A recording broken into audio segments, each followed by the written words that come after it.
من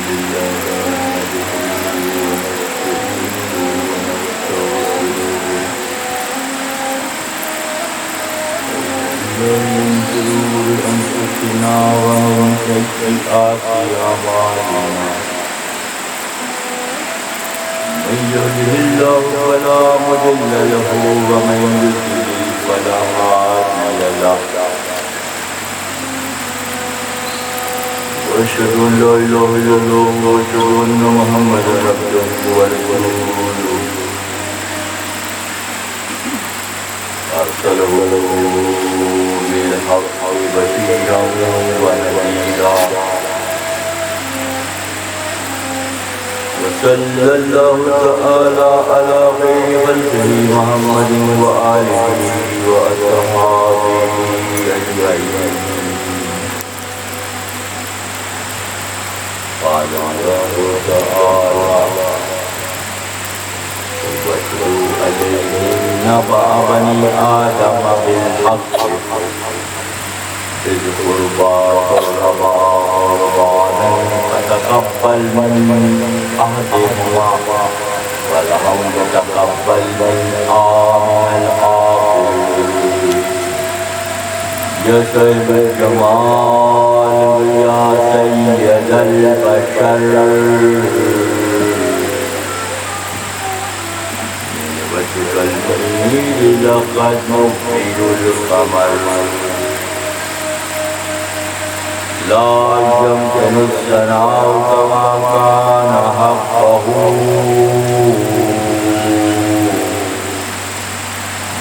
بعد الخدا بزرگتوئی بسلی مختصر تیری رحمتوں کا دریا رام چل رہا ہے. مجھے بھیک مل رہی ہے میرا کام چل رہا ہے. میرے دل کی دھڑکنوں میں ہے شریک نام تیرا.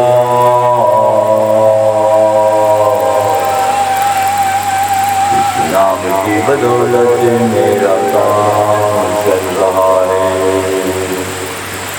کیونکہ یہ نام کوئی کام بگڑنے نہیں دیتا. بناتا ہے فقط نام محمد. قال رسول الله صلى الله عليه وسلم حسین منی وأنا من الحسین. انتہائی واجب احترام جب جمعہ کے سامعین مجلس، اللہ تعالیٰ کا بے حد شکر احسان ہے کہ ہمارے مرکز خانقاہ مولا علیہ میں ایک طویل عرصے سے مثنوی حضرت مولانا جلال الدین رومی رحمۃ اللہ علیہ کی نشر و اشاعت اور بلاغ کا سلسلہ جاری ہے. درمیان میں کچھ اہم ترین ایام بھی آتے ہیں، جیسے گزشتہ ماہ ذی الحجہ کے مہینے میں جو اسلامی تقویم کا آخری مہینہ ہے، اس میں فلسفہ قربانی پر شعر حاصل گفتگو کی گئی تھی. اور آج محرم الحرام کی اس تاریخ میں فلسفہ شہادت پر سامعین کو کچھ حقیقتوں سے اجاگر کرنے کا خیال ذہن میں آیا. بلا شبہ سامعین مثنویت مولانا جلال الدین رومی رحمۃ اللہ علیہ بے شمار موضوعات کو سنتے ہیں اور اسی تناظر میں پھر لائے عمل طے کیا جاتا ہے۔ میں نے پہلے بھی عرض کیا کہ اسلامی تقویم، اسلامی کیلنڈر کا آخری مہینہ بھی قربانی اور پہلا مہینہ بھی قربانی، ذی الحج بھی قربانی اور محرم الحرام بھی قربانی، کیونکہ طویل عرصے سے حضرت مولانا کی مثنوی جو کہ ہست قرآن در زبان پہلوی ہے، فارسی زبان میں قرآن جو کہ فارسی زبان میں ہے، ہم اسے اس انداز میں کہتے ہیں کہ فارسی زبان میں قرآن کی شرح ہست قرآن در زبان پہلوی، الحمدللہ ثم الحمدللہ 27,000 اشعار مثنوی شریف کے معرض بیان میں آتے رہے اور ہمارے نوجوان ساتھی اس سے استفادہ کرتے رہے، کیونکہ ساری کی ساری مثنوی شرف بشریت اور آدمیت اور اولاد آدم میں اللہ کے محبوبین کی مدح سرائی، ان کی شان و شوکت، ان کا خدا سے تعلق، خدا کی بارگاہ میں ان کی مقبولیت، یہ سارے موضوعات ہیں جو مثنوی شریف کا حصہ ہیں۔ انبیاء کا ذکر ہے، اہل اللہ کا ذکر ہے، اور ہم سالہ سال سے یہ مضامین بیان کر رہے ہیں اور سننے والے سن رہے ہیں۔ تو آج کی نشست جو کہ محرم الحرام کی مناسبت سے ہے اور سب سے بڑھ کر فلسفہ شہادت کے عنوان سے ہے، جب میں مضمون کی تیاری کے حوالے سے ذہن بنا رہا تھا تو میں نے یہ ارادہ کیا کہ کیا ہی اچھا ہو کہ آج کی نشست میں ابتدا سے انتہا تک کو غور کریں، کوئی سوال نہ جائے، شرف بشریت، مقام و مرتبہ بشریت اس انداز میں اجاگر کیا جائے تو خالصتاً مولانا روم رحمۃ اللہ علیہ کا انداز ہے۔ اس سے حوالے سے سورہ مائدہ کی وَاتْلُو عَلَيْهِمْ نَبَأَ بَنِي آدَمَ سے گفتگو کی شروعات سورہ مائدہ سے کرنے کا شرف بخشا گیا۔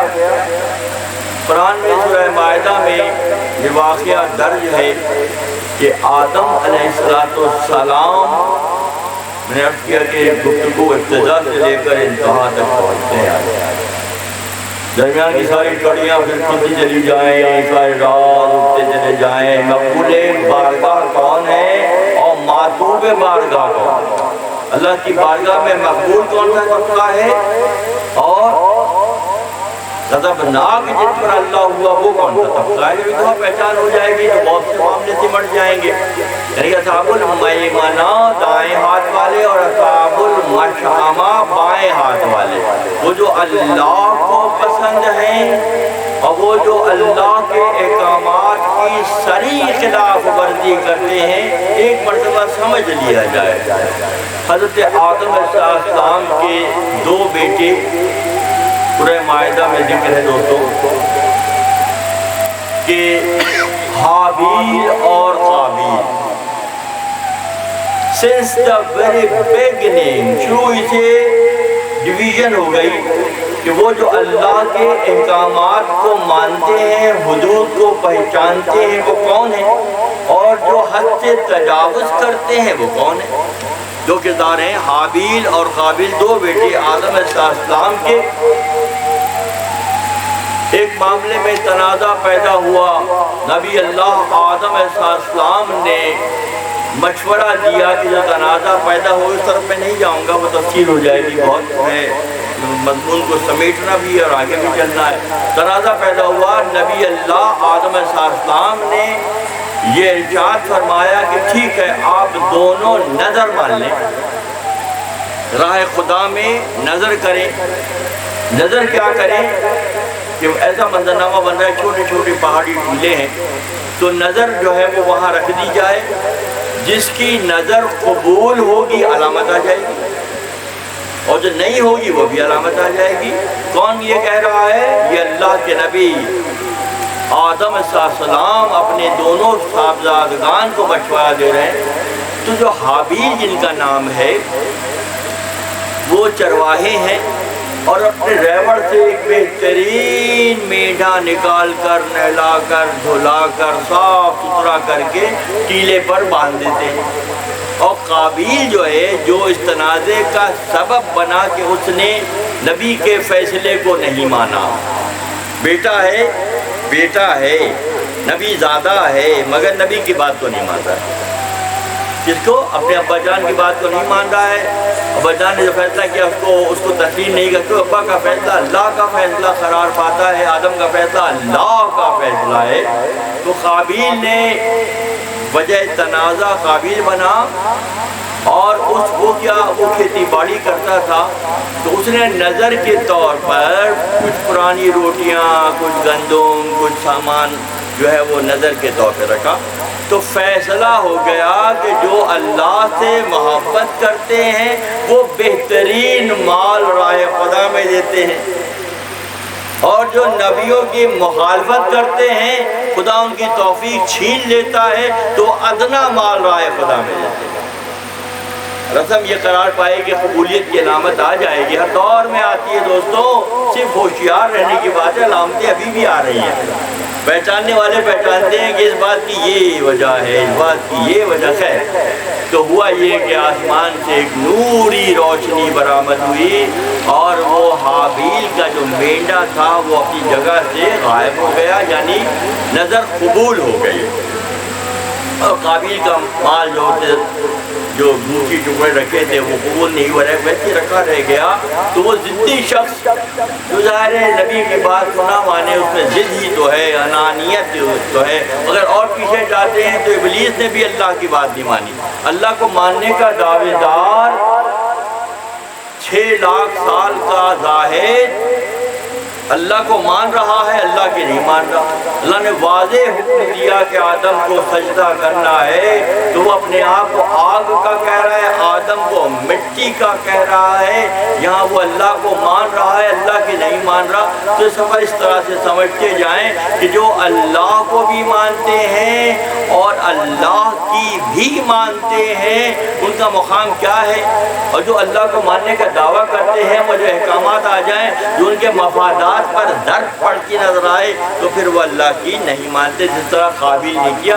جہاں سے ایک لائن پڑ گئی دائیں ہاتھ والے اور بائیں، پھر بھی نہیں مانا، ضد کیا، اور نے ضد کر کے کیا کیا کہ اپنے بھائی حابیل کو قتل کر دیا۔ نظم شریف میں واقعات بڑی شرح و بست سے معلوم لکھے ہیں، اور قتل کر دیا۔ قتل کرنے کے بعد اس کو اپنے کاندھے پر لیے گھومنے لگا۔ کچھ دن گزرے تو لاش میں جو ہے وہ شکست و ریت کی کیفیت پیدا ہوئی، خراب ہونے لگی۔ اتنے میں اس نے دیکھا کہ ایک کوا جو ہے ایک مردہ کوے کو لے کر فضا میں برآمد ہوا، زمین پر اترا، اپنی چونچ سے کوے کے لیے دوسرے مردہ کوے کی زمین کھود کر اس نے وہاں رکھ دیا، مٹی ڈال دی۔ تو قابیل نے کہ ہائے میری قسمت، اس سے بہتر تو یہ کوا ہے، اور سب سے کمتر علم قبر کھودنا ہے جو مجھے نہیں آئی، اور کوے کو قابیل نے جو للہی قوانین کو، انبیاء کی سیرت و پیغام کو نہیں پہچانتے تو پھر کوے ان کی رہنمائی کے لیے بھیجے جاتے ہیں، اور جو انبیاء کی بات کو مانتے ہیں، انبیاء کے فکر سے قربت اختیار کرتے ہیں، اللہ کے دوستوں کو پہچانتے ہیں، ان کے لیے انتظام اور ہوتا ہے۔ یہ سفر سمجھ لیں 2 طبقے معاشرے میں ڈیولپ ہو گئے۔ فرسٹ ہم وہاں سے لے کے چلیں گے پیغام کو، یہاں تک پہنچائیں گے جو محرم الحرام کا مہینہ ہمارے آپ ستیزہ کار رہا ہے ازل سے تھا امروز، ستیزہ کار رہا ہے ازل سے تھا امروز، چراغ مصطفی سے شرار ابو لہبی، کہ مصطفی سوچ پہلے دن سے ہے اور ابو لہبی سوچ پہلے دن سے ہے، کیریکٹر چینج ہو رہے ہیں مگر سوچ وہی ہے۔ ابو لہب دنیا میں نہیں ہے. کیا ابو لہب جیسی سوچ کے لوگ دنیا میں نہیں ہیں؟ وہ فکر ہے. شخصیت تو اپنے دور میں آئی چلی گئی، چاہے وہ انبیاء کی ہو، اہل اللہ کی ہو، اللہ کے دوستوں کی ہو، اللہ کے باغیوں کی ہو، ابو جہل کی ہو، نمرود شداد کی ہو.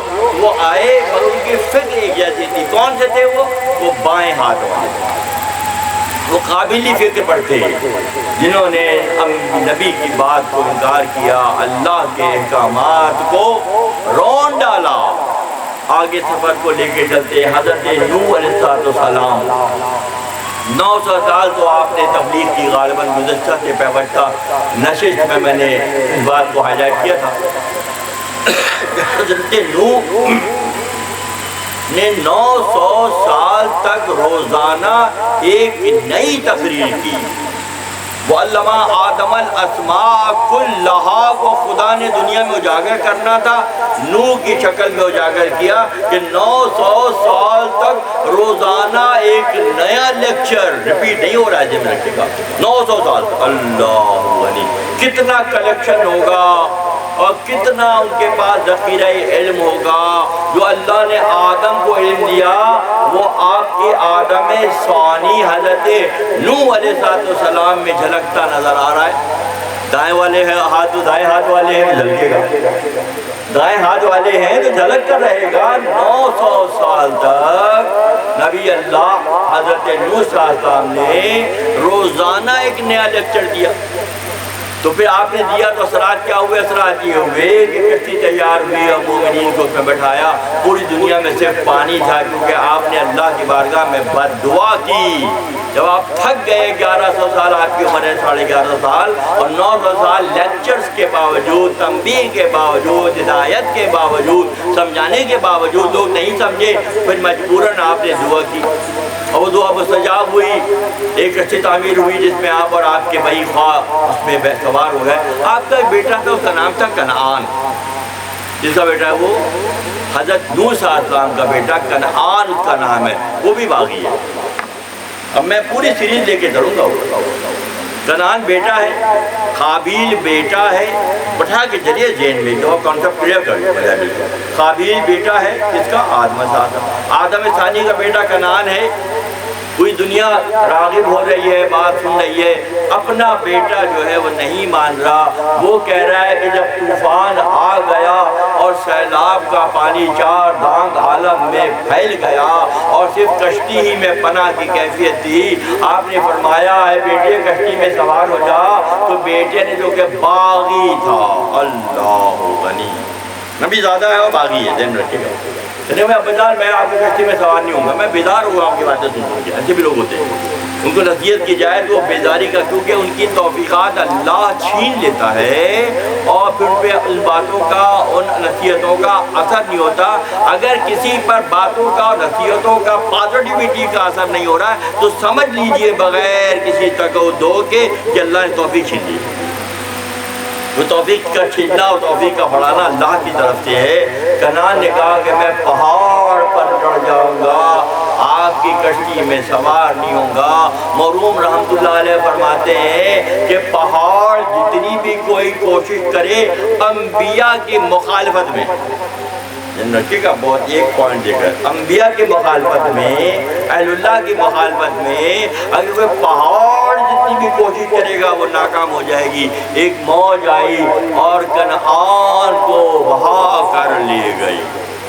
آگے چلتے ہیں. دور ابراہیمی آیا. دور ابراہیمی آیا. مادر ذات بائی برتھ نبی اللہ ہیں. اللہ غنی خلیل حق ابراہیم علیہ السلام ولادت غار میں ہو رہی ہے. سب پر نارمل طریقے سے بڑھوتری ہو رہی ہے. معاشرے میں آ کر پورے معاشرے سے اگر انسانیت میں کسی شخصیت نے پورے معاشرے کی برائیوں کی مخالفت کی ہے تو وہ خلیل حق ہے، حضرت ابراہیم علیہ السلام. نمرود کا زمانہ ہے، اللہ کا باغی ہے اور آپ اللہ کی پہچان انی وجہت وجہی للذی فطر السماوات والارض حنیفا وما انا من المشرکین. آپ وحدانیت کے بہت بڑے علم بردار ہیں، حضرت خلیل حق. اسی لیے اللہ نے قرآن میں فرمایا واتخذ اللہ ابراہیم خلیلا. اللہ نے ابراہیم کو کیا بنایا؟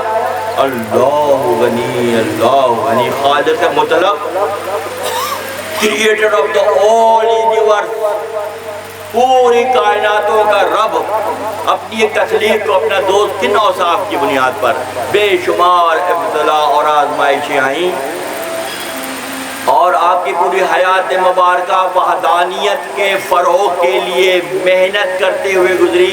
کیا نہ کیا آپ نے کیا نہ کیا؟ مہاجرت اختیار کی، بچے کو اور بیوی کو وادی جریر میں چھوڑا، آگ میں کودے، بچے کو راہ خدا میں قربان، اشارے کی بنیاد پر تیار ہو گئے۔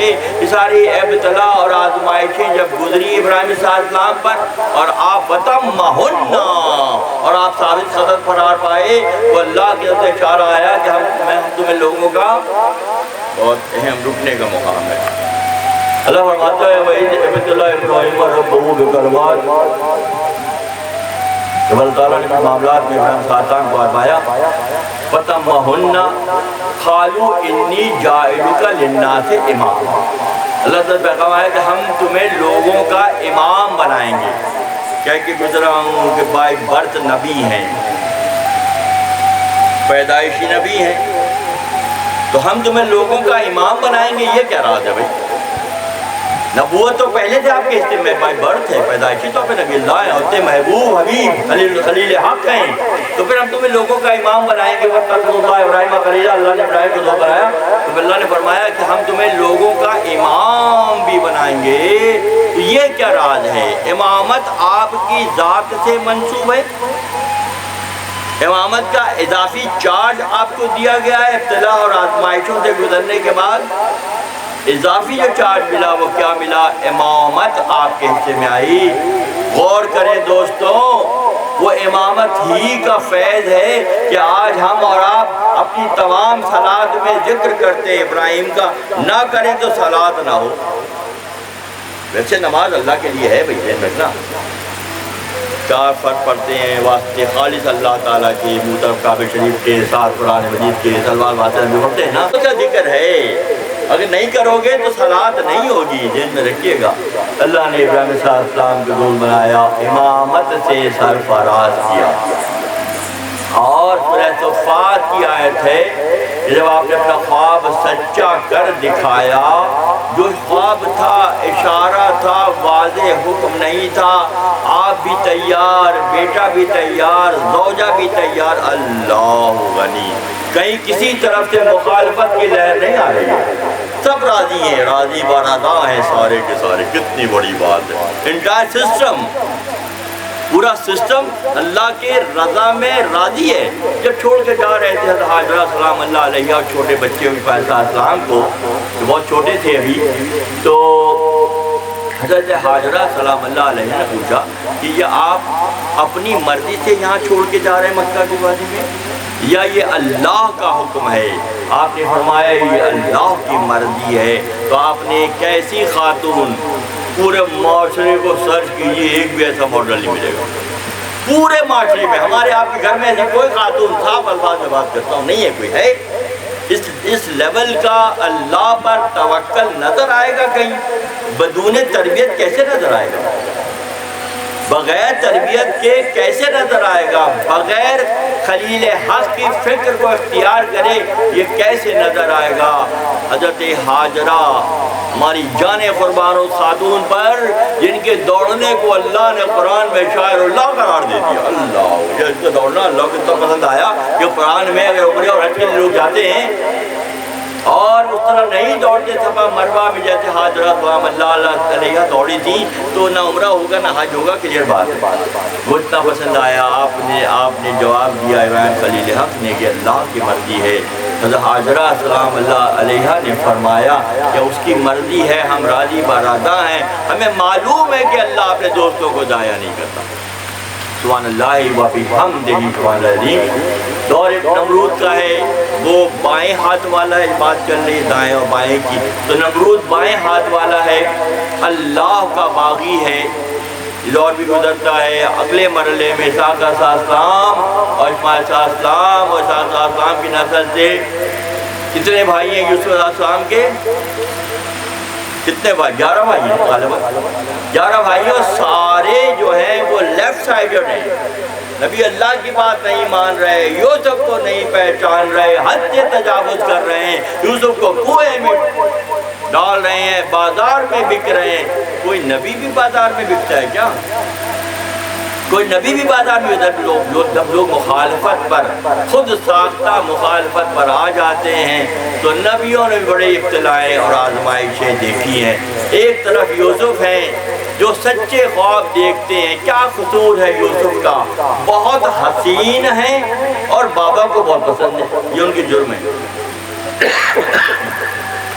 جو ان کی خوبیاں ہیں وہ ان کا جرم بن گیا کہ باپ بہت پسند کرتے ہیں ابا جان، اور ان کی جو ہے وہ حسن و جمال کی کیا کیفیت ہے۔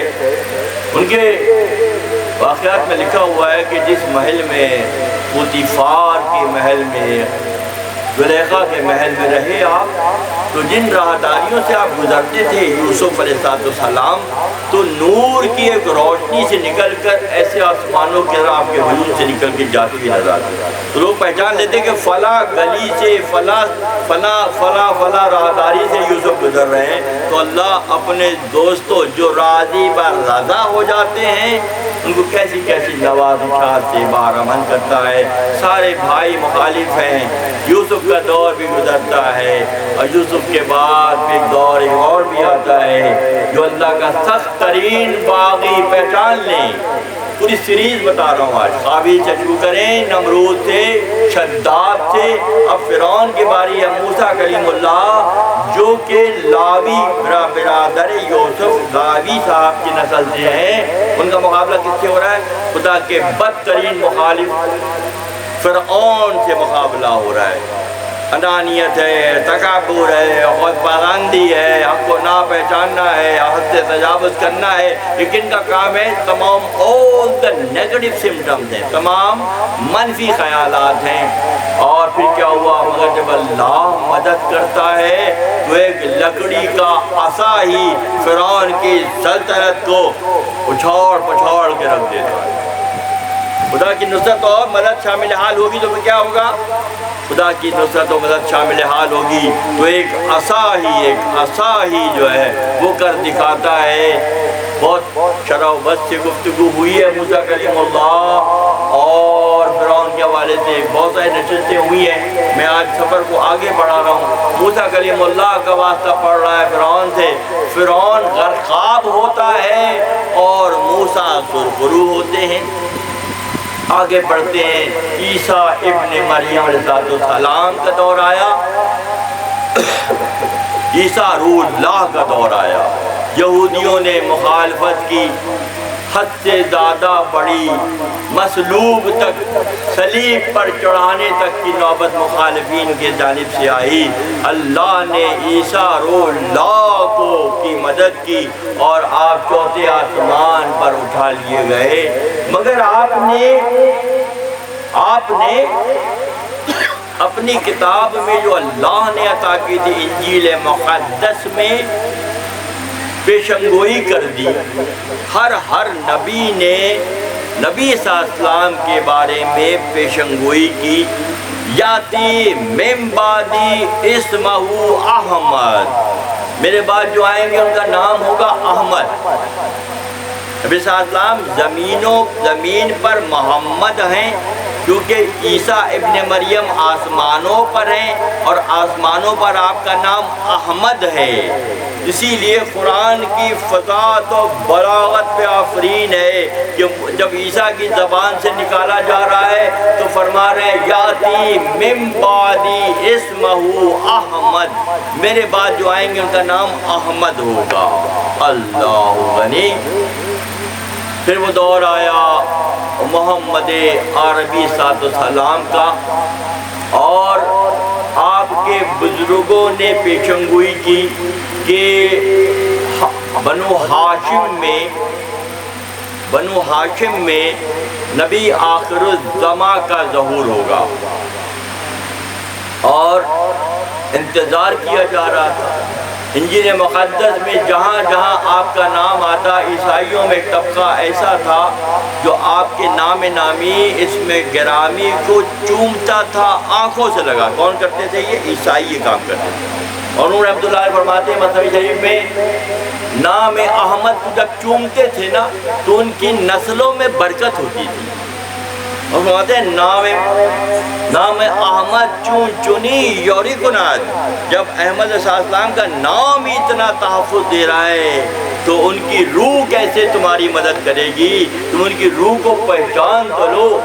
نبی آخر الزمان باعث تخلیق کائنات بنو ہاشم میں آپ کا ظہور ہو رہا ہے.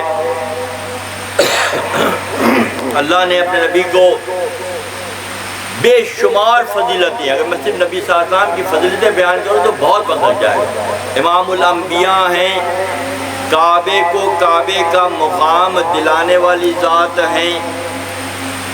ما کانا محمد ابا احد من رجالکم ولکن رسول اللہ و خاتم النبیین، اور خاتم النبیین ہیں. تمہارے مردوں میں کسی کے باپ نہیں ہیں. اللہ فرماتا ہے محمد صلی اللہ علیہ وسلم تمہارے مردوں میں کسی کے باپ نہیں ہیں. اسی لیے جتنی اولاد نرینہ ہے، آپ کی کوئی اولاد نرینہ حیات بشری میں نہ رہی، یہ اللہ کی مصلحت ہے. یہ اللہ کی مصلحت ہے. القاسم کا وصال ہو گیا، ابراہیم کا وصال ہو گیا، یہ سب ہوتا رہا. پھر آپ دنیا میں سب سے مختلف اس لیے ہیں کہ ہم اور آپ اولاد نرینہ سے نسل کے بڑھنے کا سوچتے ہیں. اللہ نے اپنے نبی کو یہ فضیلت دی کہ آپ کی نسل بیٹے سے نہیں بلکہ بیٹی سے چلی. حضرت زہرا سلام اللہ علیہا سے آپ کی نسل چلی، اور اس خانوادے پر اللہ کا خصوصی فضل ہوا. جو محبت کرنے والے ہیں وہ پہچانتے چلے گئے. کیا حضرت خدیجہ کبریٰ سلام اللہ علیہا نے نبی صلی اللہ علیہ وسلم کو نہ پہچانا؟ ام زہرا نے اپنے سارا مال و متا دینا. ٹھیک ہے، عرب کی سب سے زیادہ صاحب حیثیت، صاحب ثروت، صاحب دولت خاتون ہے. کون ہے؟ حضرت خدیجہ الکبریٰ سلام اللہ علیہا. دوستوں، اسلام کی اس عمارت کی جڑوں میں حضرت الکبریٰ سلام اللہ علیہا کی دولت ہے جس پہ یہ تعمیر کھڑی ہوئی. ہم اپنے محسنوں کو بھی نہیں پہچانتے یا پہچاننے کی ضرورت محسوس نہیں کرتے. اس خاتون نے نبی کی چاہت محبت میں اسلام کی سربلندی کے لیے اپنا سارا مال و متا خرچ کر دیا. ہم یاد کرتے ہیں، ہمیں اور بہت سے کردار یاد ہے، خیر تو حج نہیں یاد کرنا چاہیے، مگر جو ایثار و قربانی ام زہرا حضرت خدیجہ الکبریٰ سلام اللہ علیہا نے دی، وہ لارے بہت بڑی مثال ہے. خانوادہ رسالت، نبی صلی اللہ علیہ وسلم کا گھرانہ، دعوت ذوالعشیر کا اہتمام کیا گیا. پھر ان 5 نفوس کو سمجھ لیں جن کے بارے میں اللہ کے نبی نے شورا کی آیت ہے، لا اسألکم اجرا الا مودۃ ذی القربی. دوستو، پہلے یہ تو سمجھ لو کہ اللہ کے نبی نے کنہیں خرابت دار قرار دیا اور ان سے معاملہ اچھا رکھنے کا حکم دیا. قرآن اللہ فرما دیجئے، لا اسألکم علیہ اجرا، میں تم سے اپنی محنت کا کوئی اجر نہیں مانگ، الا مودۃ ذی القربی، میرے خرابت داروں سے محبت کرنا. یہ سبق ہم کیسے بھول سکتے ہیں بھائی؟ یہ سبق ہم کیسے بھول سکتے ہیں؟ نبی سے محبت کے دعوے بھی اور اتنا اہم پیغام بھی ہم بھول جائیں، کیسے ہو سکتا ہے؟ وہ کون سی مودت کن کی مودت ہے؟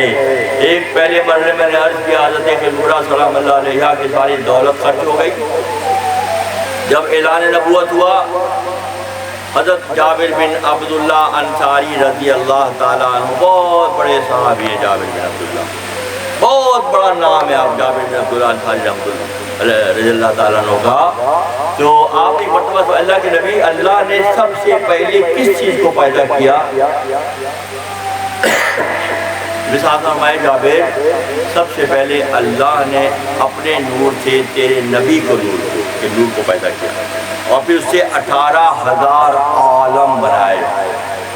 اللہ کی شان خلاقی کا پہلا شاہکار محمد عربی صلی اللہ علیہ وسلم، اور آپ کے توسل سے 18,000 عالم اللہ نے تکلیف، جہاں جہاں تک اللہ کی شان ربوبیت ہے، جہاں تک اللہ کی شان کبریائی جلوہ گر ہے، جہاں جہاں تک اللہ کی بڑائی جلوہ گر ہے، وہاں تک شان رحمت للعالمین جلوہ گر ہے۔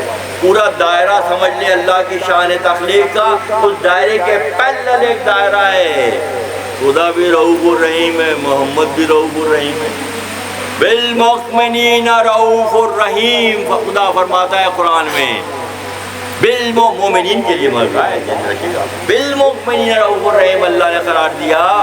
تو یہ جو خانوادہ رسالت، ہم آدم سے چلے خاتم تک پہنچ گئے، اور یہ مہینہ کیونکہ محرم الحرام کا ہے تو خاتم غصہ میں جنہوں میں فلسفہ قربانی پر بات ہوئی تھی، اور اس حوالے سے میں نے ایک شعر پڑھا تھا علامہ اقبال رحمۃ اللہ علیہ کا، غریب سادہ و رنگی ہے داستان حرم، غریب سادہ و رنگی ہے داستان حرم، نہایت اس کی حسین ابتدا ہے اسماعیل۔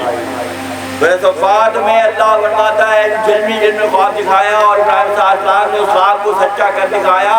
سورہ صفات کا مضمون اللہ فرماتا ہے کہ ٹھیک ہے فدیناہ بنعیم، اللہ نے ایک میڈے کو بھجوایا جبرائیل کے ہاتھوں سے، اور میڈا اس کو قربان ہوا، اسماعیل علیہ السلام کو بچایا گیا۔ وَتَرَكْنَا عَلَيْهِ فِي الْآخَرِينَ، تاکہ بعد والوں کے نشانی بنائی اللہ نے۔ اسماعیل علیہ السلام کو بچانے میں مصلحت اللہ کی ہے کہ اس وقت کیونکہ آپ کی نسل سے امت محمدیہ کا ظہور ہونا ہے، اسحاق علیہ السلام سے بنی اسرائیل کا ظہور ہے، اور اسماعیل علیہ السلام سے بنی اسماعیل کا ظہور ہے۔ آپ کی نسل سے محمد عربی صلی اللہ علیہ وسلم نے لباس بشریت میں آنا ہے، اسی لیے وہ ترکنا علیہ فی الآخرین، رک جاتے ہیں تھوڑی دیر کے لیے۔ تو قرآن میں جو وفدیناہ بذبح عظیم کا صیغہ آیا ہے، تو عارف یہ کہتے ہیں کہ ایک میڈا ذبح عظیم کبھی بھی نہیں ہو سکتا۔ 4 پیروں والا ایک چوپایا جو اللہ کی مصلحت کے تحت اس وقت اسماعیل علیہ السلام کے لیے بھیجا گیا بدلے میں، تو عرفا یہ فرماتے ہیں جن میں عارف حق حضرت مولانا جلال الدین رومی رحمۃ اللہ علیہ بھی شامل ہیں، فرماتے ہیں کہ ایک میڈا ذبح عظیم قرار نہیں پا سکتا۔ ایک میڈا ذبح عظیم نہیں ہو سکتا، کیریکٹر شو کرنا ہے، کردار دکھانا ہے، اللہ کے دین کے لیے اپنے آپ کو مٹانے کا جذبہ تا قیام قیامت تک کے لیے اجاگر کرنا ہے، اور پریکٹیکل میں کرنا ہے، لفاظی میں نہیں، عمل میں کر کے دکھانا ہے۔ تو پھر وہ کیسے ہوا؟ اور انہوں نے فرماتے ہیں کہ ایک میڈا ذبح عظیم نہیں ہو سکتا، پھر کون ذبح عظیم ہے؟ علامہ اقبال کئی ہزار، میں حیران ہوتا ہوں آپ کی تحقیر علمی پر کہ کئی ہزار سال کے مضامین کو 2 شعروں میں سمیٹ دیا علامہ اقبال رحمۃ اللہ نے۔ غریب سادہ و رنگی ہے داستان حرم، نہایت اس کی حسین ابتدا ہے اسماعیل۔ جو میڈا بھیجا گیا تھا اسماعیل علیہ السلام کے لیے وہ ذبح عظیم نہیں ہے۔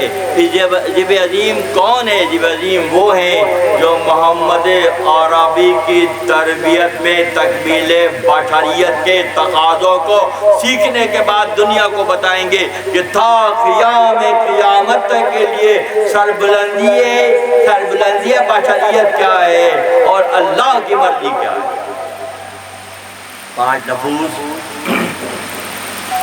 پہلی بات یہ ہے اس موقع پر نبی صلی اللہ علیہ وسلم نے ردائے مبارک، چادر مبارک کو پھیلایا، مولا کائنات حضرت علی علیہ السلام کو آواز دی اور چادر میں لے لیا، حضرت زہرا سلام اللہ علیہا کو دختر رسول کو آپ نے آواز دی، ان کو بلایا، ان کو بھی چادر میں لے لیا، حسنین کریمین کو آواز دے کر بلایا اور چادر میں سمو لیا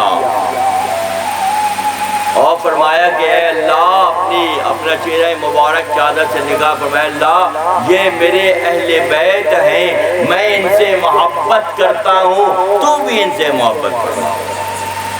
جب نبی آخر الزماں کی دعا اللہ غنی جب قبول ہوتی ہے تو کیسے کیریکٹر بنتے ہیں، پھر کیریکٹر کیسے بنتے ہیں؟ دعا کی قبولیت کے بعد you have to prove ہاتھو برہانکم ان کنتم صادقین، لاؤ دلیل اگر تم سچے ہو۔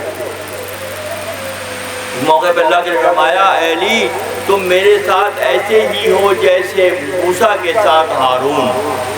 اللہ انتہا کی بات ہے، تم میرے ساتھ ایسے ہی ہو علی جیسے موسیٰ کے ساتھ ہارون۔ المیہ یہ رہا دوستوں کہ مولا کائنات کی ذوالفقار تلوار کے نیچے عرب کے بڑے بڑے رؤسا، بڑے بڑے سردار آئے، جس کے نتیجے میں ہوا کیا کہ وہ خاص طرح کی عداوت اور دشمنی عربستان میں مولا کائنات کے لیے پیدا ہو گئی اور خانوادے کے لیے پیدا ہو گئی، خانوادے کے لیے پیدا ہو گئی۔ کیا میں وہ بات بیان نہ کر دوں؟ 18 ذی الحج کو جب نبی صلی اللہ علیہ وسلم نے غدیر قوم کے مقام پر اپنا مولا کائنات کا ہاتھ اپنے ہاتھ میں لے کر بلند کیا اور یہ فرمایا پورے مجمع سے تمام اصحاب کثیر تعداد میں موجود ہیں، اور آپ نے فرمایا کہ مان کون تو مولا، جس کا میں مولا ہوں، ہذا علی المولا، علی اس کے مولا ہے۔ ایک شخص جو ہے بیٹھا ہوا آپ کی تقریر سن رہا تھا، حارث بن نعمان اس کا نام ہے، اونٹ پہ بیٹھا ہوا تھا، اور اسے کہا اے محمد یہ تم اپنی طرف سے کہہ رہے ہو کہ ہم نے تمہارے کہنے پہ نمازیں شروع کی، تمہارے کہنے پہ زکوٰۃ دینی شروع کی، تمہارے ساتھ حج میں آئے، تمہارے کہنے پہ روزے شروع کیے، کچھ نہیں پوچھا، ہم نے سب کچھ کیا، ہاں ٹھیک کیا۔ اب تم اپنے ساتھ ساتھ چچا بھائی کو شامل کر رہے ہو کہ میں جس کا مولا ہوں علی مولا ہے، یہ تم کہہ رہے ہو یا خدا کہہ رہا ہے؟ فرمایا کہ یہ میرے اللہ کی مرضی ہے۔ اس وقت نے جملہ کہا کہ اگر اس سے پہلے کہ اللہ ہمیں یہ حکم دیتا آسمان سے کوئی پتھر کیوں نہ برسا ہم پر، اسی وقت دوستوں ذہن میں رکھے گا، اسی وقت آسمان سے ایک پتھر آ کر حارث بن نعمان پر گرا اور وہ کچل کر ہلاک ہوا۔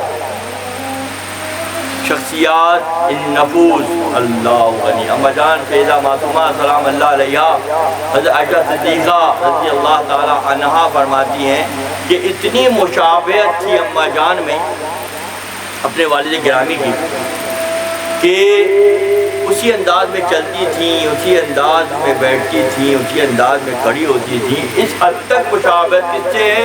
امام الانبیاء سے۔ کس کی ہے؟ دختر رسول کی۔ اسی لیے اللہ نے کائنات کی تمام تر عورتوں پر آپ کو مقدم کیا اور جنت میں خواتین کی سردار قرار پائیں۔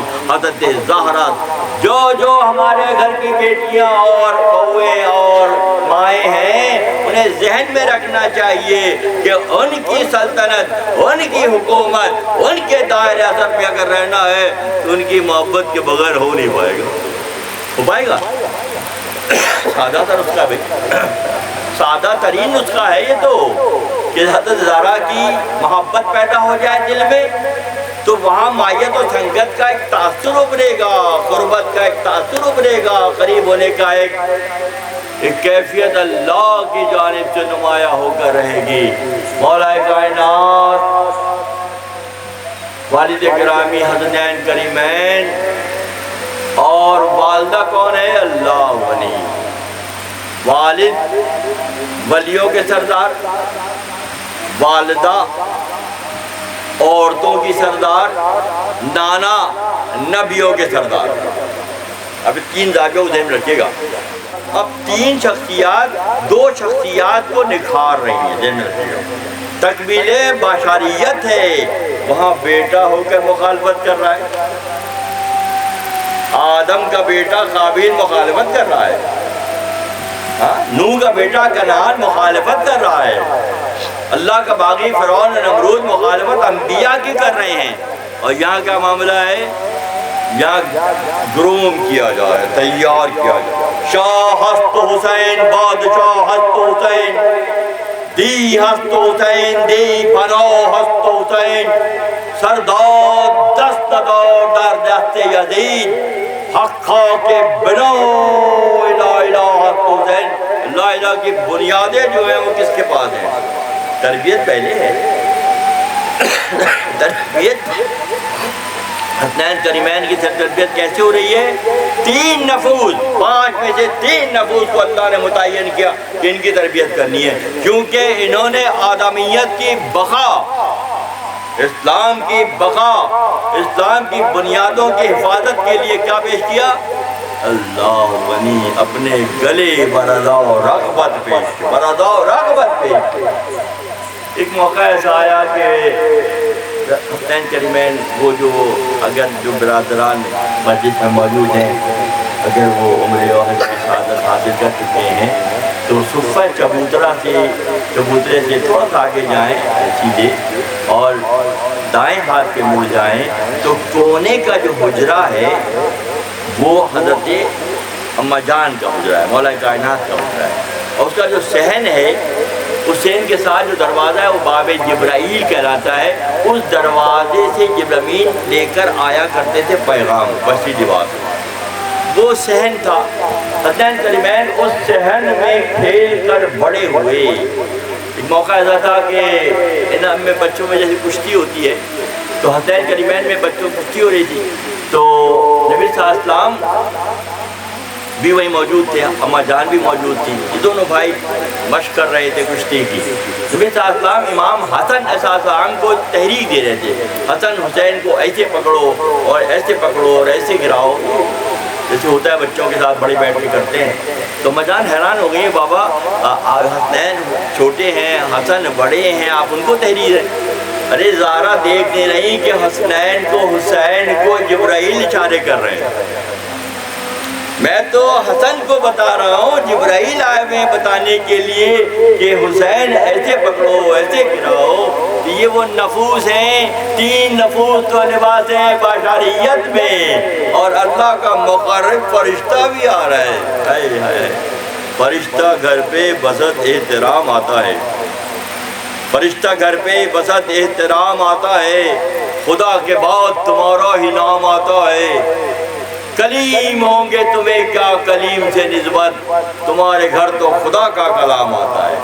خدا کا کلام پہنچانے والا جبرائیل کیا کر رہا ہے؟ فرشتہ حسنین کریمین کی اس بچگانہ کشتی میں شریک ہے، یہ تربیت ہو رہی ہے۔ اور تفاسیر میں یہ بات بھی ہے کہ حضرت حسین صاحب نے اماں جان کا شیرخوارگی کا دور نہیں دیکھا۔ نبی صلی اللہ علیہ وسلم تشریف لاتے تھے اور اپنی زبان مبارک امام حسین صلی اللہ علیہ وسلم کے دہن مبارک میں رکھ دیتے اور آپ اسے چوستے، تو یہ بات شرع و بس سے آئی ہے کہ اماں جان کی شیرخوارگی کے بغیر نانا جان کی زبان کو چوس کر یہ حضرت حسین صلی اللہ علیہ وسلم بڑے ہوئے، اور نبی صلی اللہ علیہ وسلم حلقوم مبارک چوما کرتے تھے۔ اس کا امام حسین صلی اللہ علیہ وسلم کا یہ حلق مبارک نبی صلی اللہ علیہ وسلم چومتے تھے، چوستے تھے، اور اپنی زبان سے ان کے لیے غذا کا اہتمام۔ دوستو ذرا مثنوی کے سننے والوں، مولانا نے کیسے کیسے واقعات آپ لوگوں کو سنائیں، ولیوں کے، نبیوں کے، تو وسعت نظری کے ساتھ جب چلو گے تو معاملہ پھر سمجھ میں آئے گا۔ تربیت ہو رہی ہے اماں جان کی بھی اور مولا کائنات کی بھی۔ اللہ کے نبی نے فرما دیا کہ اے علی تم میرے ساتھ ایسے ہی ہو جیسے موسیٰ کے ساتھ ہارون ہیں۔ یہ سلسلہ جو ہے وہ چلتا رہا۔ نبی صلی اللہ علیہ وسلم نے پردہ فرمایا۔ اس سے پہلے سن لیں کہ جب ابو طالب کے گھر حضرت علی کی ولادت ہوئی اور فاطمہ بنت اسد کی شکم اثر سے عالم وجود میں مولا کائنات آئے، نبی صلی اللہ علیہ وسلم اپنی مصروفیات کی بنیاد پر جا نہیں سکے دیکھنے کے لیے، کئی دن گزر گئے اور علی نے آنکھیں نہیں کھولی۔ نوزائیدہ بچہ آنکھ کھول دیتا ہے 2-4 گھنٹے کے بعد، مولا کائنات نے آنکھیں نہیں کھولی۔ پہلی چیز لباس بشریت میں اس جہاں میں جو علی نے دیکھی آنکھیں کھول کر، وہ محمد کا چہرہ۔ علی نے دنیا کی پہلی چیز جو دیکھی وہ خاتم النبیین کا چہرہ اقدس دیکھا، اللہ کے حبیب کا چہرہ اقدس دیکھا، امام الانبیاء کا چہرہ اقدس دیکھا۔ اور جب یہ وقت آگے بڑھا غزوات میں نے پہلے عرض کیا کہ عرب کے بڑے بڑے خاندانی لوگ مولا کائنات کی تلوار کے نیچے آئے، قتل ہوئے۔ ایک خاص طرح کا بغض تھا جو قریش کے اور دیگر قبائل کے دل میں تھا مولا کائنات کی مناسبت سے اور خانوادہ رسالت کی مناسبت سے، کیونکہ وہ ان کی گھر کی عورتیں ہندہ جیسی ابو سفیان کی بیوی یہ کہا کرتی تھی، تم چوڑیاں پہن کر ابو سفیان سے کہتی تھی تم بیٹھے ہوئے ہو، میرا باپ مر گیا، میرا بھائی مر گیا۔ تو یہ ایک طرف تربیت یہ ہو رہی ہے اور دوسری تربیت یہ ہو رہی ہے کہ بچوں کو شروع سے مخالفانہ ذہن کے ساتھ تیار کیا جاتا ہے۔ تو کون سا طبقہ ہو گیا؟ کنانی طبقہ ہو گیا نا، فرعونی طبقہ ہو۔ کھل کے کہیں کیا حرج ہے اس میں کہ پھر وہ طبقہ جو بنا وہ کون سا بنا؟ نیگیٹیوٹی والا بنا، منفی سوچ والا، منفی خیالات والا، اللہ کے دوستوں کی مخالفت کرنے والا، اللہ کی مرضی کے خلاف چلنے والا ایک طبقہ جنریٹ ہو رہا ہے معاشرے میں۔ اس گھر کے بچے کیا بنیں گے پھر؟ وہ پیدائشی طور پر مقتنعات ہی لے کر پیدا ہوں گے، ان کے دل میں ہمدردی ہوگی، مقام مرتبے کی پہچان ہوگی نہیں ہوگی۔ جس نے حضرت حمزہ رضی اللہ عنہ رسول حضرت حمزہ رضی اللہ تعالیٰ عنہ کا کلیجہ چبایا، ہندہ، وہ ان گھروں میں ناشتے پہ، دوپہر کے کھانے پہ، رات کے کھانے پہ یہی باتیں ہوتی تھیں، یہی مخالفانہ گفتگو ہوتی تھی، تو ہر گھر کا بچہ اس ذہن کے ساتھ پروان چڑھا۔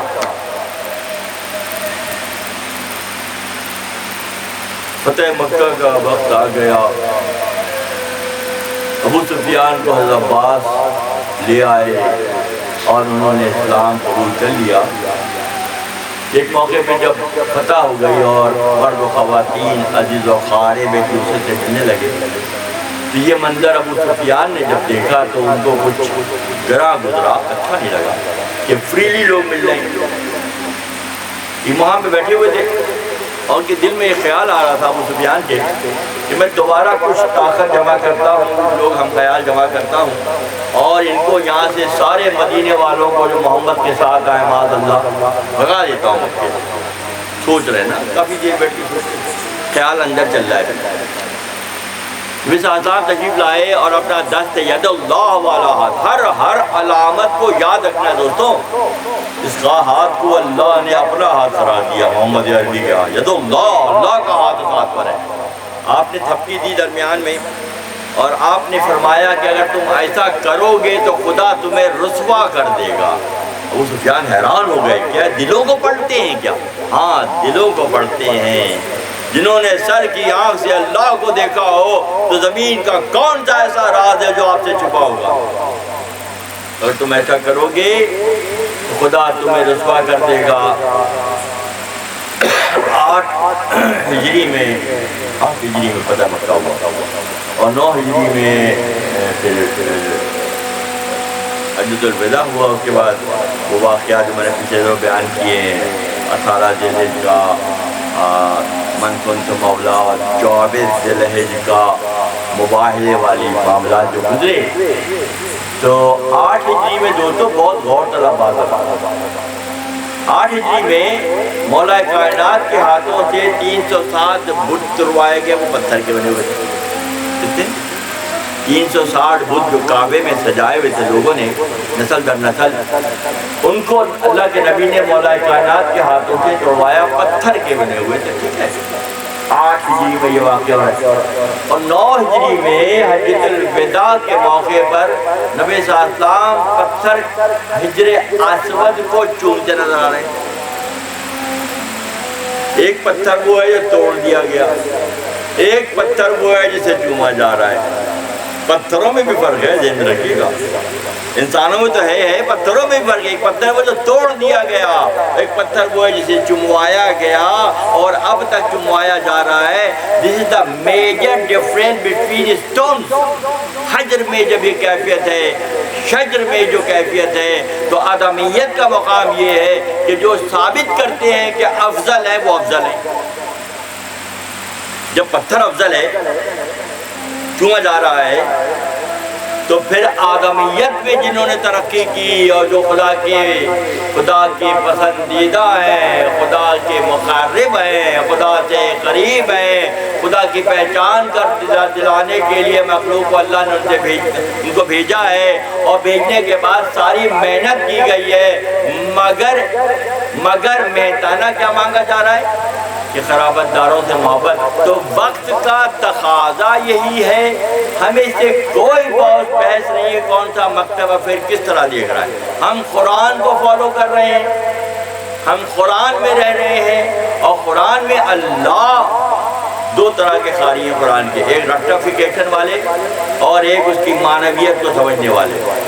علامہ اقبال جب بھی کہتے ہیں قرآن میں ہو غوطہ اے مرد مسلمان، یہ پیغام ہے، یہ قرآن میں ہو غوطہ اے مرد مسلمان، اللہ کرے تجھ کو عطا حدت کردار۔ جب کردار میں گرمی آئے گی، کردار میں پختگی آئے گی، تربیت ملے گی، صحبت ملے گی، مائیت ملے گی، کہیں کسی کے آگے پامال ہونے کی نسبت ملے گی۔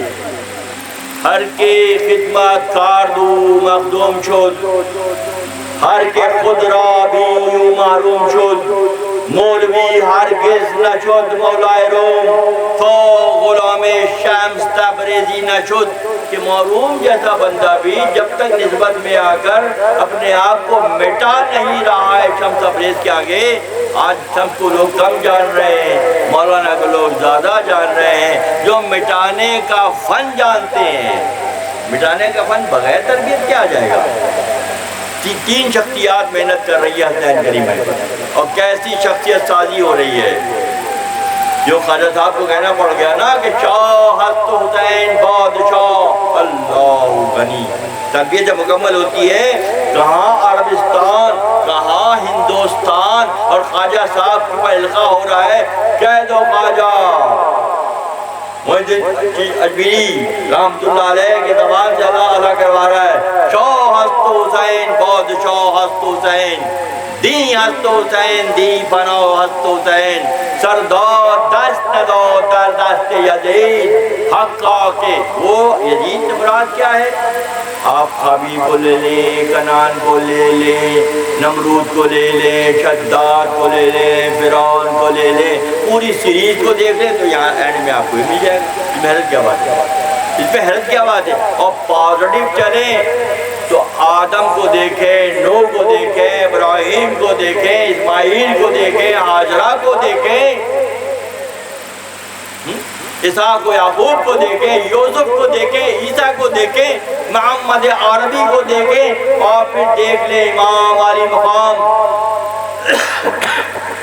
امام حسین علیہ السلام، 2 زاویہ، 2 ہاتھ، رائٹ ہینڈ اصحاب المیمنہ اور لیفٹ ہینڈ۔ جس دن یہ پہچان پیدا ہو گئی، ہم اضافی بکیروں میں پھنسنے سے بچ جائیں گے، اضافی گفتگو سے بچ جائیں گے۔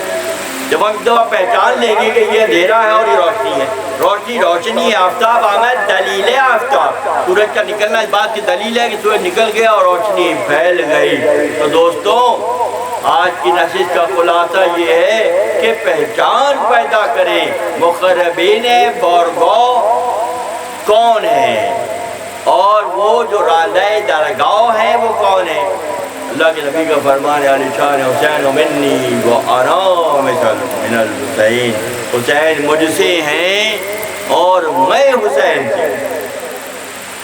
مثال مبارک نبی صلی اللہ علیہ وسلم کا میں نے عرض کیا کہ سب سے پہلا چہرہ علی نے محمد صلی اللہ علیہ وسلم کا دیکھا، اور محمد صلی اللہ علیہ وسلم نے لباس بشریت کے آخری دور میں سب سے آخر میں علی کو دیکھا۔ کیسی کنیکٹیوٹی ہے!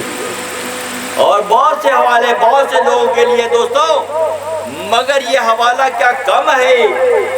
باعث تخلیق کائنات کا چہرہ علی دیکھ رہے ہیں اور علی کا چہرہ محمد دیکھ رہے ہیں وصال کے وقت، اس سے بڑھ کر کیا فضیلت ہے؟ اما جان کا ذکر بھی آیا، حسنین کریمین کا ذکر بھی آیا۔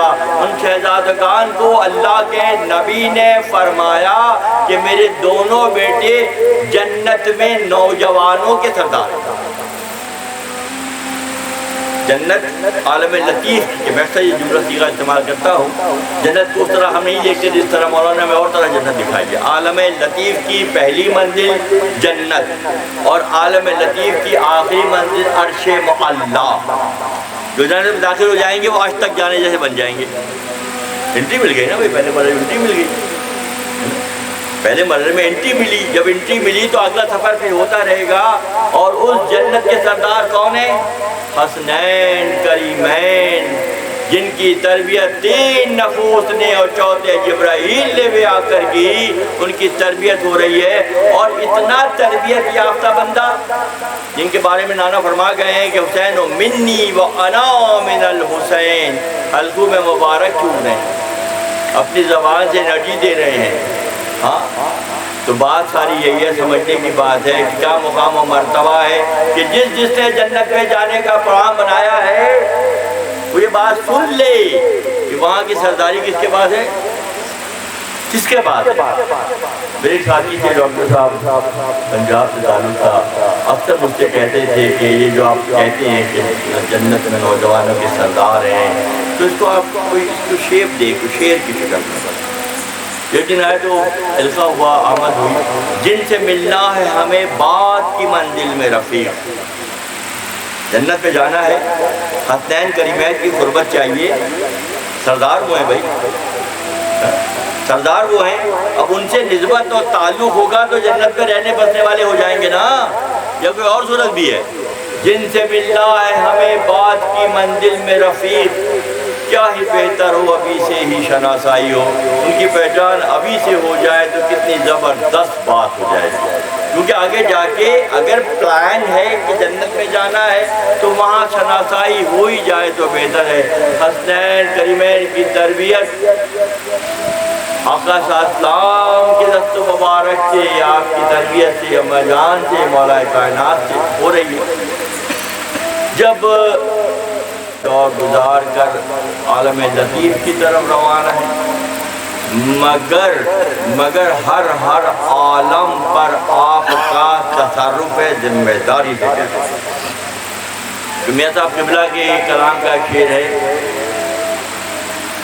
میاں صاحب قبلہ ہمارے شیخ کا جو کلام ہے، نعتیہ کلام، باہر افلاک لگتے ہیں وہاں دربار روزانہ، ہر آسمان پر ہر عالم میں دربار لگتے ہیں روزانہ، باہر افلاک لگتے ہیں وہاں دربار روزانہ، وہ شرکت وقت واحد میں باہر میقات کرتے ہیں اور ہر دربار میں آقا صلی اللہ علیہ وسلم شریک رہتے ہیں۔ یہ کس کا عقیدہ ہے؟ یہ مشائخ کا عقیدہ ہے، مشائخ کی نظر ہے، یہ عارف کی نظر ہے، یہ پہچان کی کیفیت کا نام ہے۔ باہر افلاک لگتے ہیں وہاں دربار روزانہ، وہ شرکت وقت واحد میں باہر میقات کرتے ہیں، تو ہر میقات، ہر دائرے، ہر بندیوں میں آپ کا تصرف، کیونکہ وَمَا أَرْسَلْنَاكَ إِلَّا رَحْمَةً لِلْعَالَمِينَ، ہم نے سارے جہانوں کے لیے رحمت بنا کر بھیجا۔ سنیچر ہجری میں جب نانا کے دین کی، آدم سے چلے ہوئے دین کی، خاتم کے زمانے میں خطرہ پیدا ہو گیا۔ آدم سے چلے ہوئے دین کی، کیا آدم صلی اللہ علیہ وسلم نے قابیل سے مصالحت کی ہوگی؟ یا حضرت موسیٰ صلی اللہ علیہ وسلم نے کنعان سے مصالحت کی ہوگی؟ یا ابراہیم نے نمرود سے مصالحت کی؟ یا موسیٰ نے فرعون سے مصالحت کی؟ بات بتائیں جو کیا محمد علیہ السلام نے ابو جہل عتبہ امیہ بن خلف ان سے مصالحت کی؟ نہیں کی. کبھی بڑوں نے سب نے نہیں کی. کسی نے سوال کیا کہ سب نے جب بیعت کر لی یزید کی تو حسین نے کیوں نہیں کی؟ تو کسی عارف نے کہا کہ جب حسین نے ہی نہیں کی تو کسی اور کی کیسے جرت ہوئی کہ وہ بیعت کر سکتے ہیں؟ جو اس وقت مراجع ہیں، جو اس وقت دین کی بنیاد کو سمجھتے ہیں، جو نانا کے دین کی حرمت پاسداری، صرف نانا کے دین کی بات یہاں نہیں ہو رہی ہے، ذہن رکھیے گا. ہم چل رہے ہیں آدم سے، ہم چل رہے ہیں آدم سے، ہم خاتم پہ پہنچ رہے ہیں. اور حسین کو سارا سبق یاد ہے. حسین سے بڑھ کے کس کو سبق یاد ہوگا؟ حسین سے بڑھ کر دین کی پہچان کس کو ہوگی؟ اس خان وادے میں ان نفوذ کے ذریعے لباس بشریت میں آئی بھی شخصیت سے زیادہ دین کو جانتا ہوگا. اور آپ جب بیعت نہیں کر رہے ہیں تو دوسرے 61 ہجری میں پھر یہ ہوا جب حالات بہت زیادہ دگرگوں ہو گئے. اور میں نے پہلے کہہ کر گزرا ہوں، اس بات کو غور کیجئے، سوچئے، پوچھئے مجھ سے جن خانوادوں میں اختلاف اور رنجشیں اور عداوتیں پروان چڑھ رہی تھیں، اس گھر کا بچہ اسی انداز میں سوچ رہا تھا جو بنو ہاشم سے مخالفت کے انداز میں سوچ رہا تھا. جب حد سے تجاوز کرنے لگے تو وہ عارف کہتے ہیں، عرفا کہتے ہیں کہ حسین و منی سے مراد یہ ہے کہ آپ نے مدینہ منورہ میں یہ پلاننگ کی جا رہی تھی کہ آپ سے بیعت لی جائے یزید کی، اور اگر خدا نہ خواستہ انکار کریں تو آپ کو شہید کر دیا جائے. آپ نے صبر اختیار کیا خانوادے کے ساتھ، اور آپ مکہ مکرمہ پہنچے. حج کا ارادہ تھا، حج کو عمرے سے تبدیل کیا. وہاں بھی پلاننگ یہی تھی کہ معاذ اللہ حسین کعبہ میں آپ کو شہید کر دیا جائے. یہ سب ایک اعداء اپنے حصے کام کرتے ہیں اور عرفا اپنے راستے پر چلتے ہیں. اعداء دشمن اپنی چالیں چلتے ہیں، اور جو للہی احکامات کے تابع ہوتے ہیں ان کی اپنی ایک روش ہوتی ہے، طریقہ ہوتا ہے. ہجرت کر پھر آپ سفر پر روانہ ہوئے تمام نفوذ کے ساتھ. حج کو آپ نے عمرے میں ادا کیا. جب حسین نے حج نہیں کیا تو دوسروں نے کیسے کر لیا؟ اس سال جب حسین نے حج نہیں کیا جو اسلام کی بنیاد کو پہچانتا ہے، بنا الہ الہ حسن حسین کہ اسلام کی بنیاد کون ہے؟ اسلام کی بنیاد حضرت امام علی مقام امام حسین صلی اللہ علیہ وسلم کی ذات مبارکہ ہے. جب حسین نے حج کو عمرے میں تبدیل کیا تو دوسرے حج کر رہے ہیں. ٹھیک ہے، کربلا کے مقام پہ پہنچے. ام سلمہ سے ایک روایت ہے کہ ایک مرتبہ ایسا ہوا کہ نبی صلی اللہ علیہ وسلم بہت گرد آلود چہرے کے ساتھ، بالوں کے ساتھ تشریف لائے، اور آپ نے ایک مٹی جو تھی حضرت ام سلمہ کو دی کہ آج جبریل مجھے اس مقام پر لے گئے جہاں حسین کو شہید کیا جائے گا، میرے حسین کو شہید کیا جائے گا. جب یہ مٹی سرخ ہو جائے تو سمجھنا کہ حسین شہید ہو رہے. ام سلمہ کو اللہ نے طویل العمری دی ہے، ضعیف خاتون تھی مگر عمر بہت زیادہ تھی. تو ام سلمہ نے وہ مٹی سنبھال کے رکھی. جس دن حسین صلی اللہ علیہ وسلم کو شہید کیا گیا کربلا میں، پھر وہ مٹی وہاں کی سرخ ہو گئی. تو ام سلمہ کو معلوم ہو گیا. تو واقعہ 61 ہجری میں میدان کربلا میں جو وقوع پذیر ہوا تو دشت کربل میں کھڑا سوچ رہا تھا اسلام. دشت کربل میں کھڑا سوچ رہا تھا اسلام، فائدہ کیا ہوا کافر کو مسلمان کر کے. 61 ہجری میں واقعہ پیش آیا اور اسلام پر نانا کے دین پر اور آپ سے پہلے دیگر انبیاء کی اساس کی حفاظت کے لیے حسین نے کیا کیا؟ حسین نے تو کیا ارادہ، اللہ کی مرضی قرار پائی کہ میڈا جو ہے ذبح عظیم نہیں ہو سکتا، انسان کامل ذبح عظیم کے منزل پر سرفراز ہونے کا مستحق قرار پاتا ہے۔ انسان کامل مکمل بشریت کے اصولوں کو سمجھنے والا کون ہے؟ امام علی مقام امام حسین علیہ السلام نے تا قیامت تک کے لیے وہ تاریخ رقم کی ہے۔ اسی لیے کسی عارف نے کہا ذرا انسان کو آزاد تو ہو لینے دو، نفس کی غلامی، شہوت کی غلامی، مال کی محبت کی غلامی، ازواج کی غلامی، دنیا کی پریشانیوں کی غلامی، بے شمار غلامیوں میں انسان جکڑا ہوا ہے۔ جب فکری طور پر آزاد ہوگا، فکری طور پر کہہ رہا ہوں، ممکن ہے کہ پریشانیوں میں بھی ہو مگر فکری طور پہ آزاد ہو، ممکن ہے کہ تنگیوں میں بھی ہو مگر فکری طور پہ آزاد ہو۔ جب ذرا انسان کو آزاد تو ہونے دو، ہر قوم پکارے گی ہمارے ہیں حسین۔ کیا اس کا منظر نامہ آج دنیا پہ واضح نہیں ہو گیا؟ کیا یہ منظر نامہ اس وقت دنیا پہ واضح نہیں ہو گیا کہ حسین سے بے پناہ عقیدت و محبت رکھنے والے سرخروئی سے ہمکنار نہیں ہو رہے، اور جو زبانی کلامی دعوے کرنے والوں کا کیا معاملہ ہے؟ دنیا کا بچہ جان گیا ہے کہ حسینیت کیا ہے، یزیدیت کیا ہے۔ حسینیت ایک نام ہے، ایک فکر ہے جو اس وقت دنیا میں جلوہ گر ہے، اور یزیدیت اور فرعونیت اور شیطانیت اور نمرودیت بھی ایک فکر ہے جس وقت دنیا میں جلوہ گر ہے۔ تو بات اتنی واضح ہے، اب اگر کوئی یہ دیکھ کر بھی علامت کو نہ پہچانے تو کیا کہا جا سکتا ہے؟ 61 ہجری کربلا کا میدان، جو کچھ ہوا وہ آپ جانتے ہیں، لٹا پیٹا قافلہ، امام زین العابدین علیہ السلام حالت بیماری میں ہیں، قافلے کے ساتھ ہیں، آقا صلی اللہ علیہ وسلم کے نواسے حسین علیہ السلام کا سر مبارک نیزے پر ہے، شام کی طرف یہ قافلہ یزید کے دربار کی طرف جا رہا ہے۔ ابا جان نے، بابا جان نے خیبر سے جن یہودیوں کو باہر نکالا تھا، جس کی آج بھی دشمنی یہودیوں کے ذہن میں ہے، کچھ عرصے پہلے تک یہ کہا جاتا تھا کہ خیبر تمہاری آخری فتح ہے، اب مسلمان کبھی بھی کامیاب نہیں ہوں گے، تو تم پر جو برسات ہوئی ہے 10 دن تک میزائلوں کی، تو کیا خیبر ابھی بھی تم نہیں بھولے؟ اب تو تم بھول جاؤ گے، کیونکہ آگے تیاریاں بہت زبردست ہیں۔ تو بات یہ ہو رہی جب قافلہ جا رہا تھا، جن کو گھروں سے خیبر سے نکالا گیا، قلعہ فتح کیا گیا، عرب کا قلعہ فتح کیا گیا تھا، تو وہ سارے جا کے شام میں آباد ہو گئے۔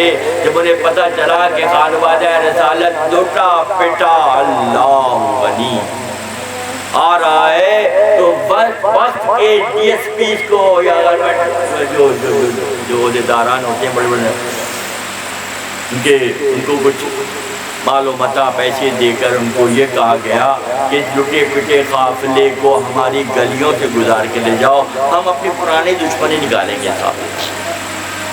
جب اس قافلے کو ان گلیوں سے گزارا گیا، وقت کے لوگوں نے، حکمرانوں نے، ریاست کے کارندوں نے وہاں سے گزارا، تو یہودیوں کی عورتیں اور بچے چھتوں پر کھڑے تھے اور وہ پتھراؤ کر رہے تھے اپنی دشمنی کا اظہار۔ ہندہ بھی دشمنی کا اظہار کر رہی ہے اور یہودی بھی دشمنی کا اظہار کر رہے ہیں۔ پہچان لیں حق کس طرف ہے۔ جب یزید کے دربار میں پہنچے تو یزید کو ایک قبض تھا کہ ہر وہ فوجی لباس میں رہتا تھا، اس کے ہاتھ میں ایک چھڑی بھی ہوتی تھی۔ امام علی مقام امام حسین صلی اللہ علیہ وسلم کا سر مبارک ایک تاش تشت کے اندر رکھا ہوا تھا، لے جا کے اس کے سامنے رکھا گیا۔ اس نے چھڑی سے ان دانتوں کو ہلکے ہلکے زر لگانی شروع کی۔ حقیقتوں کو پہچانے، یہ دشمنی اس کے اندر اس کے جنرک کوڈ کے مطابق تھی۔ اس کے گھروں میں بچپن سے جب باتیں ہو رہی تھی وہ اتنا پختہ کر دیا تھا اس نے کہ وہ کنان بن گیا۔ وہ قابیل بن گیا، وہ نمرود بن گیا، کھل کے کہتا ہوں۔ ساری نجاستوں کی جو باتیں ہیں وہ اس میں اکٹھا جمع ہو گئیں۔ ایسے ٹوکے لگا رہا تھا۔ ایک راہب شام میں بے شمار عیسائی رہتے تھے، ایک راہب جو ہے وہ آیا، آ کے اس نے پوچھا یا امیر المومنین یہ سر کس کا ہے؟ تھال میں رکھا ہے۔ یزید نے کہا کہ سرکار کا ریاست کا باغی تھا۔ کون؟ یزید نے کہا حسین۔ کون حسین؟ علی کا بیٹا حسین، محمد کا نواسا حسین، یہ اس کا سر ہے۔ ہاں یہ بغاوت کی تھی ریاست سے، تو ہم نے اس کا سر اتروا لیا۔ اس نے کہا یہ یزید نے کہا، اس نے کہا کہ اس نے اپنا سر دے دیا اور آپ سے بیعت نہیں کی۔ ہاں حسین نے سر تو دے دیا، ہاتھ نہیں دیا۔ اللہ حسین کا ہاتھ کون سا ہاتھ ہے؟ ید اللہ والا ہاتھ ہے، اور سر کون سا ہے؟ وہ ذبح عظیم والا سر ہے۔ پوری ذمہ داری سے کہتا ہوں کہ ہاتھ ید اللہ والا ہے حسین کا، اور سر ذبح عظیم والا سر ہے۔ اپنا سر دے دیا، ہاتھ نہیں دیا۔ اسی بات کو دیکھتے اس راہب نے کہا کہ اتنی حق شناسی، حق کی پہچان کہ سر دے دیتے ہیں ہاتھ نہیں دیتے، میں مسلمان ہوں۔ تو راہب نے کہا میں مسلمان ہوں، یزید دربار کا راہب نے کہا میں مسلمان ہوں۔ یزید اشد سے پہلے تو ذمی تھا۔ ذمی وہ ہوتے ہیں جو ریاست میں رہتے ہیں غیر مسلم، اور وہ ٹیکسز دے کر رہنے کا حق لے لیتے ہیں، تو ذمی کراتے ہیں ہر دور میں۔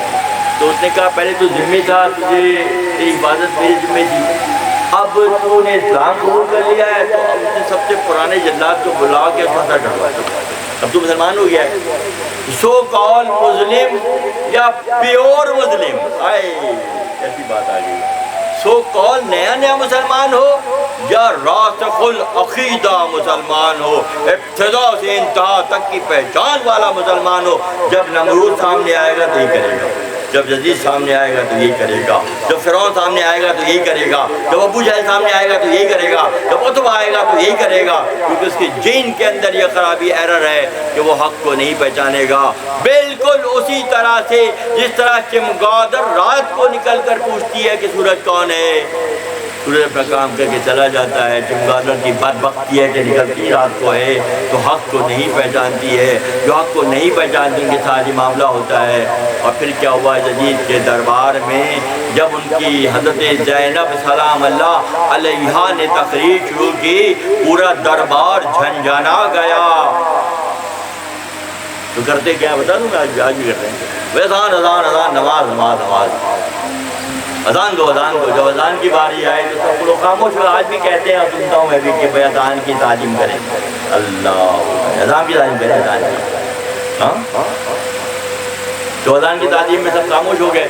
جب وہ مؤذن پہنچا اشہد ان محمد رسول اللہ، تو زینب نے کہا یا رکو ذرا رکو، یہ محمد تمہارے نانا ہیں جن کے تم اذان میں نام لے رہے ہو، یا ہمارے نانا ہیں؟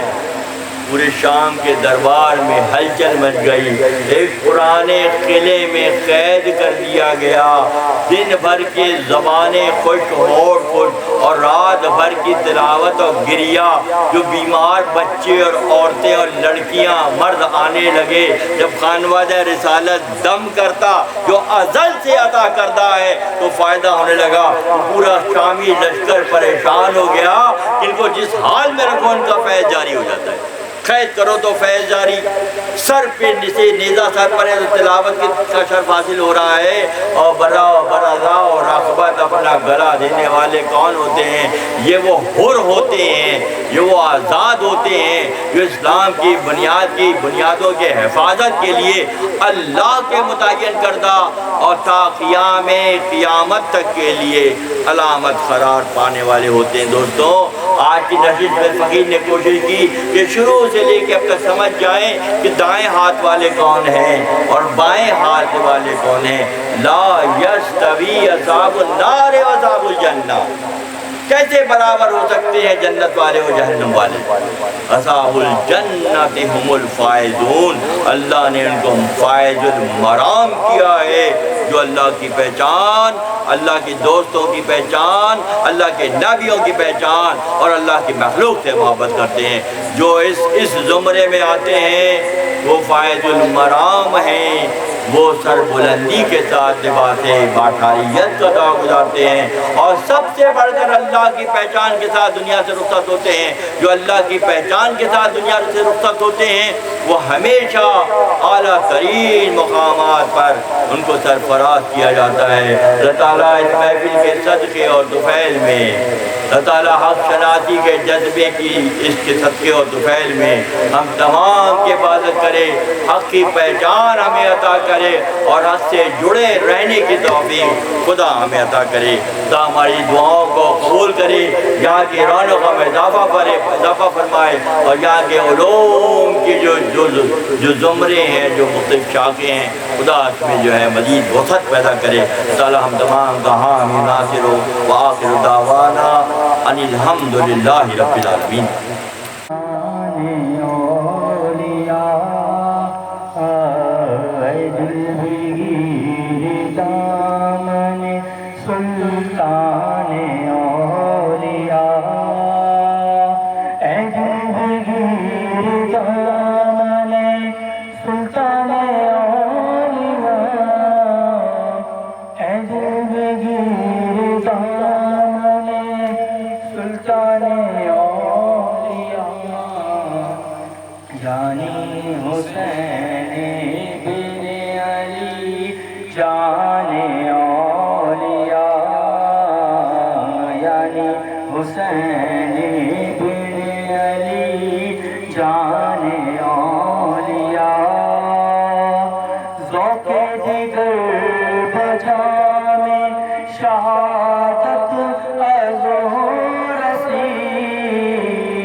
مرحبا مرحبا مثنوی کی لطافت کا حصہ ملے مرحبا مرحبا سارے مجلس کو رحمت کا رستہ ملے مرحبا مرحبا سارے مجلس کو رحمت کا رستہ ملے مرحبا مرحبا ملتجی ہے یہ برہان ہر دم سدا مرحبا مرحبا ملتجی ہے یہ برہان ہر دم سدا مرحبا مرحبا پیر رومی کی چوکٹ سلامت رہے تا قیامت رہے نجني من كل ضيق بجاه المصطفى مولى الجميع وهب لنا في مدينته قرارا بإيمانا وتفنن بالبقي بزرگار رب جن آئے دنیا میں معاملات کر یہ ہوتے گا روزین کی یاد کو بنانے کے لیے شب جمعہ کی ان ساعتوں میں خانقاہ مولا روم میں حاضر یا اللہ جمعہ کی حاضری کو شب قبولیت کا درجہ عطا فرما رات اثر سے تا وقت ہی جو پڑھا گیا بیان کیا گیا ذکر اذکار کیے گئے اللہ یا اللہ فلسفہ شہادت پر کما کوشش کی گئی یا اللہ محبوبین کی پہچان کرانے کا یا اللہ جو شعور نے ہمیں بخشا دیا ادا کرنے کی یا اللہ صحیح کوشش کی گئی ان تمامی اعمال میں کوئی بھی جی غلطی کوتاہی کو معاف فرماتے اس کا ثواب آقا نامدار احمد مصطفیٰ محمد مصطفیٰ صلی اللہ علیہ وسلم کی بارگاہ کے کرام میں حجتاً و توبتاً ہماری روح کی جانب سے قبول فرمائے اس کے علاوہ 2002 مرتبہ درشی سورہ فاتحہ 1000 مرتبہ آیت کریمہ 1000 مرتبہ سورہ توحید سورہ اخلاص 1000 مرتبہ کلمہ طیبہ 1000 مرتبہ خانقاہ وسیم صاحب کی جانب سے پیش کیا گیا اللہ ہم شامل کرتے ہیں یا اللہ کی بارگاہ سے شرف قبولیت کی سند عطا فرما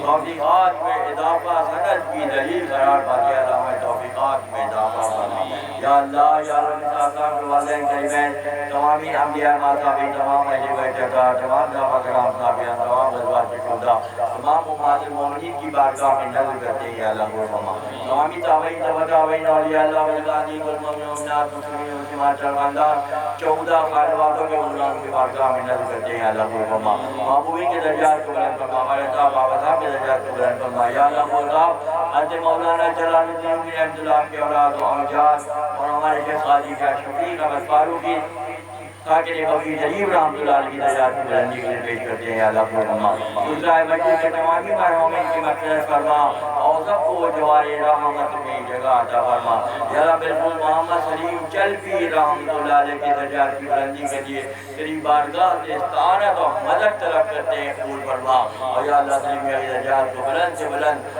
اعلیٰ سے اعلیٰ عرفہ سے عرفہ فرما وہاں پر اور مسلمانوں کے قبرستانوں میں جہاں جہاں مسلمان مدفون ہیں سب کی مغفرت فرما اور سب کو شفاعت کبریٰ سے باہر امان فرما ہماری دعاؤں کے حق میں قبول فرما یا اللہ اس مقام پر پہنچنے سے پہلے اس مقام کی تیاری کی توفیق تو ہمیں بھی عطا فرما یا اللہ تمام شرکائے مجلس کے معاملات پہ آسانیاں پیدا فرما اپنے محبوبین کے پشت پناہی عطا فرما اور ان کی توجہات سے باہر امن فرما یا اللہ عالم لطیف کی تیری محبوبین کی یا اللہ استعانت و مدد اور پردہ غیب ان کی یا اللہ ان کی عجت سنائی تو ہمارے شامل حال فرما وصلی اللہ تعالیٰ علی خیر خلقہ محمد وآلہ وصحبہ اجمعین برحمتک یا ارحم الراحمین الحمدللہ رب العالمین مولایا صلی وسلم دائما ابدا علی حبیبک خیر الخلق كلهم محمد سید الکونین والثقلین محمد سید الکونین والثقلین والفریقین